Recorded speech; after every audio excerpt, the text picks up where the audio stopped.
Yves Atanga est journaliste et rédacteur en chef à Cameroun Tribune, premier quotidien du pays.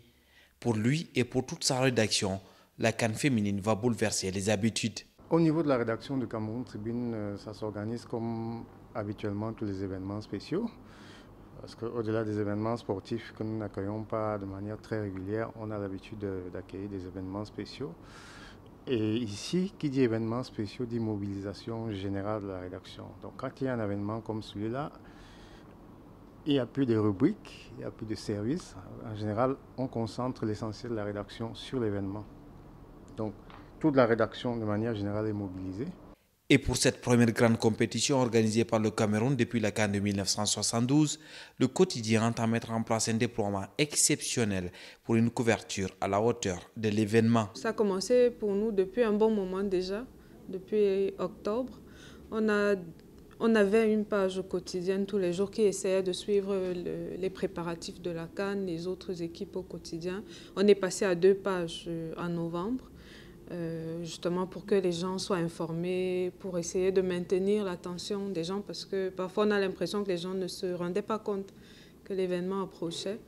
Et donc là, avec le début effectif de la CAN, on a toute une équipe qui est mise sur pied, qui va couvrir la compétition à Yaoundé et à Douala. Et à Limbe, pardon. Et même à Douala, on a des bureaux à Douala qui vont gérer, parce que Douala est une ville transit pour les équipes. Donc, on a une agence à Boya qu'on a renforcée avec plusieurs journalistes pour l'occasion. Et ici, le gros de la rédaction, tout le service des sports est resté à Yaoundé. On a également renforcé et puis on a encadré par tous les grands reporters. Donc, pendant 2 semaines, au quotidien, on va faire vivre la compétition à nos lecteurs avec minimum 4 pages par jour. Donc, on ira sûrement à 7, 8, 10 pages même parfois quand ce sera nécessaire. Sur le terrain, la pression est palpable, même si les reporters s'accommodent de cette montée d'adrénaline. La pression est la même pour tous, la pression n'est plus pareille parce que couvrir une compétition à l'extérieur c'est différent, l'accueillir au pays c'est plus exigeant parce que d'abord l'espace dédié à la compétition augmente. On est passé parfois de 1 à 2 pages parce que si on est à l'extérieur, je vais prendre le cas de la Namibie, on pouvait avoir 1 page sur la CAN, mais nous sommes au Cameroun. Des personnes viennent nous rendre visite, donc nous devons leur présenter ce que nous pouvons faire.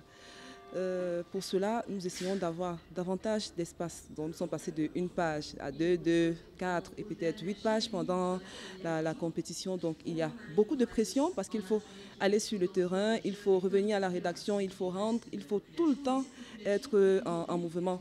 Donc autant la pression est pour les équipes, autant elle est également pour les journalistes qui sont à la rédaction.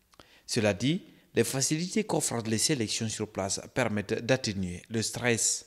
Nous avons beaucoup de contacts avec le comité local d'organisation. Il y a des sélections nationales comme celle du Mali qui sont assez organisées et qui nous fournissent des informations.